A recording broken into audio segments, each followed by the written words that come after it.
Ratanpur checkpost પર હથિયારો સાથે આરોપી ઝડપાયો છે। દેશી બનાવટની 3 પિસ્તોલ કારતૂસ સાથે આરોપીની ધરપકડ કરવામાં આવી।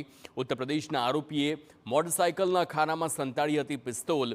લાકડાના હાથવાળી 3 દેશી પિસ્તોલ સાથે 18 નંગ જીવતા કારતૂસ જપ્ત કરવામાં આવ્યા। પોલીસે 1,40,000થી વધુનો મુદ્દામાલ જપ્ત કર્યો છે।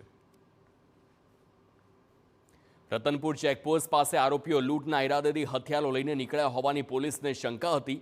જો કે જીવતા કારતૂસ, દેશી બનાવટની પિસ્તોલ સહિતના હથિયારો સાથે નીકળેલા આરોપીઓએ તપાસમાં જોડાયેલી પોલીસની ટીમને જોઈને ભાગવાનો પ્રયાસ કર્યો, પરંતુ 4માંથી એક આરોપીને પોલીસે ઝડપી પાડ્યો। આરોપી પર અગાઉ 73 લાખની લૂંટનો ગુનો નોંધાયેલો હોવાનું પણ સામે આવ્યું છે। પોલીસે 1,40,000થી વધુનો મુદ્દામાલ જપ્ત કરી ધરપકડ કરાયેલા આરોપીના રિમાન્ડ મેળવ્યા છે। સાથે જ ફરાર આરોપીઓની શોધખોળ હાથ ધરાઈ છે।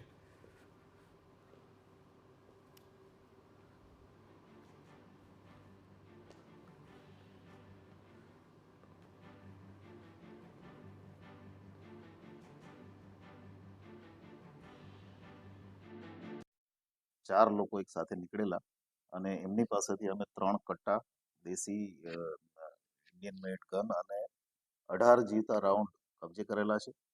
આરોપીનો ઇન્ટ્રોગેશન અત્યારે ચાલુ છે અને કોર્ટ પાસેથી 7 દિવસના રિમાન્ડ પણ લીધા છે અને અન્ય આરોપીઓ એમાં પકડવાની કાર્યવાહી માટે એસઓજી દ્વારા તપાસ ચાલી રહી છે અને અલગ અલગ ટીમો અન્ય આરોપીઓ પકડવા માટે અલગ અલગ જગ્યાએ અત્યારે કાર્યવાહી કરી રહી છે।